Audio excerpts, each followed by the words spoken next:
नमस्कार दोस्तों।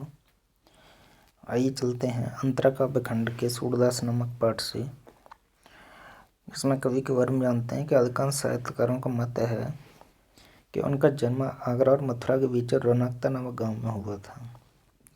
सूरदास जी का जो जन्म था आगरा और मथुरा के बीच रौनकता नामक स्थान पर हुआ था और वह साहित्य आकाश के एक चमकते नक्षत्र के रूप में नजर आते थे। उनके जो प्रमुख काव्य संग्रह हैं सूरसागर, सूरसारावली, साहित्य लहरी। सूरसागर, सूरसारावली, साहित्य लहरी तीन प्रमुख काव्य ग्रंथ उनके सामने आते हैं। वहीं उनके काव्यगत विशेषताओं पर अगर नजर डालते हैं तो सूरदास वात्सल्य, प्रेम और सौंदर्य के अमर कवि कहलाते हैं। काव्य में माधुर्य गुण, स्वाभाविकता तथा सजीवता उनके काव्य गुणों में विद्यमान है। सूरदास की जो काव्य भाषा है वह ब्रज भाषा है। सूर की भाषा में माधुर्य, लालित्य और नाद सौंदर्य का मिश्रण है।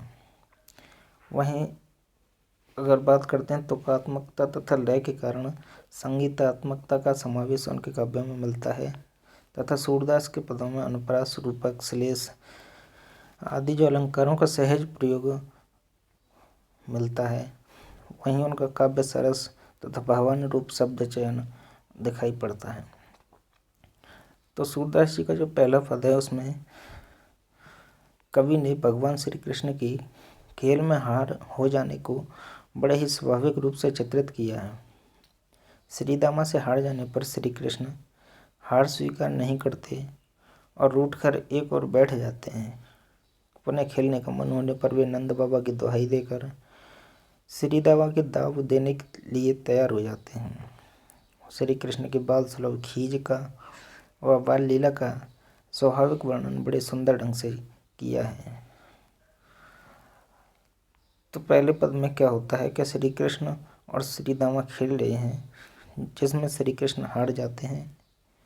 तो हारने पर वे श्रीदामा की दाव देने को तैयार नहीं होते, वरन श्रीदामा पर क्रोधित होने लगते हैं। श्रीदामा तथा अन्य चित्र कृष्ण से कहते हैं कि तुम हम पर इतना क्रोध क्यों दिखा रहे हो। खेल में कोई छोटा बड़ा नहीं होता, सभी बराबर होते हैं। तो श्रीदामा श्री कृष्ण से कहते हैं कि न तो जाति में तुम हमसे बड़े हो और न ही हम तुम्हारी शरण में रहते हैं जो तुम इतनी ऐंठ या अकड़ दिखा रहे हो। हाँ, तुम्हारे पास हमसे कुछ गाय अधिक हैं जिससे तुम अपना अधिकार जता रही हो। खेल में रूठने वाले के साथ कोई खेलना पसंद नहीं करेगा। ऐसा कहकर सभी ग्वाल वाल मित्र जो थे इधर उधर बैठ जाते हैं।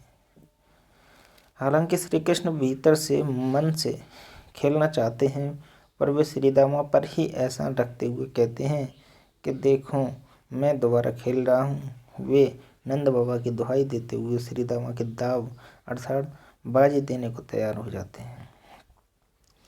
वहीं सूरदास जी के जब कला पक्ष की जब बात करते हैं तो सूरदास जी ने ब्रज भाषा का प्रयोग किया है।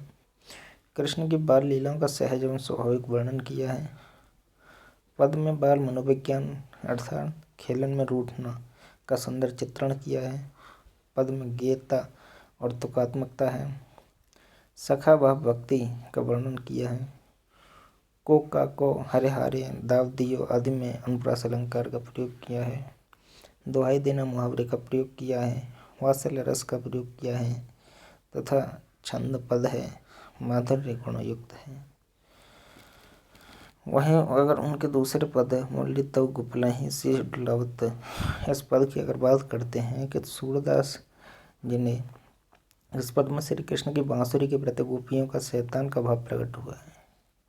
श्री कृष्ण के प्रति अनन्य प्रेम होने के कारण गोपियाँ मुरली बांसुरी के प्रति ईर्ष्या भाव रखती हैं। उनका कहना है कि मुरली श्री कृष्ण को जैसे चाहती है वैसे नचाती है। वह उनको एक पांव पर खड़ा रहने को बाध्य कर देती है, अपनी हर आज्ञा का पालन करवाती है। फिर वे श्री कृष्ण पूरी तरह से मुरली के अधीन हैं। तो वहीं दूसरे पद की अगर डिटेल से बात की जाए तो एक सखी दूसरी सखी से कहती है कि मुरली श्री कृष्ण को इतना परेशान करती है तो भी उन्हें बांसुरी अत्यधिक प्रिय है। कैसे कि बांसुरी श्री कृष्ण को नाना प्रकार के नाच नचाती है। वह उनको एक पांव पर खड़ा रहने को बाध्य कर देती है तथा उन पर अपना सारा अधिकार या पूर्ण अधिकार जताती है। मुरली बजाते समय श्री कृष्ण की जो त्रिभंगी मुद्रा है वह दिखाई देती है। श्री कृष्ण का शरीर अत्यंत कोमल और फिर भी मुरली उनसे अपनी आज्ञा का पालन करवाती है। उसकी आज्ञा का पालन करते करते उनकी जो कमर तक है वह भी टेढ़ी हो जाती है। यह मुरली चतुर कृष्ण को भी अपना कृतज्ञ बना देती है। गोवर्धन पर्वत को उठाने वाले श्री कृष्ण की गर्दन तक ये मुरली झुका देती है। मुरली स्वयं तो उनके अधर होठ रूपी सैया पर लेटी रहती है और उनके हाथों से अपने पैर दबाती है, अर्थात श्री कृष्ण बांसुरी के छिद्रों पर हाथ फिराते हैं। मुरली बजाते बजाते श्री कृष्ण की जो भ्रकुटियाँ हैं टेढ़ी हो जाती हैं और नाक के नथुने फूल जाते हैं। इस मुद्रा को देखकर गोपियों को लगता है कि ये बांसुरी उन पर क्रोध कर रही है। यह सब मुरली के कारण ही हो रहा है।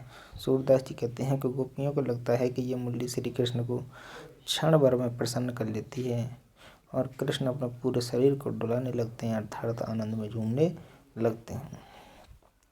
तो इस पद में सूरदास जी के अगर कला पक्ष की बात की जाए तो ब्रज भाषा के साथ आंचलिक शब्दों का प्रयोग किया, जैसे सुजान, कनौड़े, पौड़े, पलुरावत आदि। वहीं नाच, नचावत, शीश झुलावत आदि मुहावरों का प्रयोग देखते ही बनता है। बांसुरी बजाते हुए श्री कृष्ण की जो त्रिभंगी मुद्रा है, 3 जगह से टेढ़े मेढ़े की मुद्रा जो है शरीर की, उसका आकर्षक वर्णन किया है। श्लेष, रूपक, अनुप्रास, श्लेष, रूपक, अनुप्रास आदि सफल अलंकारों का प्रयोग किया है। तो श्लेष दिखाया गया है जहाँ पर गोपाल ही और गिरधर में श्लेष अलंकार दिखाया है। वहीं अधरसज्जा, करपल्लव में रूपक अलंकार तथा सुनहरी सखी और नंदलाल ही नना, नार, नवाबत, नशा जैसे जो शब्द हैं उनमें अलंकारों का प्रयोग दिखाई देता है। वहीं श्रृंगार रस के वियोग पक्ष का वर्णन है, माधुर्य गुण है, छंद पद है। तो इन सभी बातों से सूरदास जी के जो पद हैं उनमें श्री कृष्ण के जो बाल मनोविज्ञान का चित्रण अति भी रोचक ढंग से हमें दिखाई देता है। आई होप आप समझ गए होंगे। तो गाइस धन्यवाद, थैंक यू।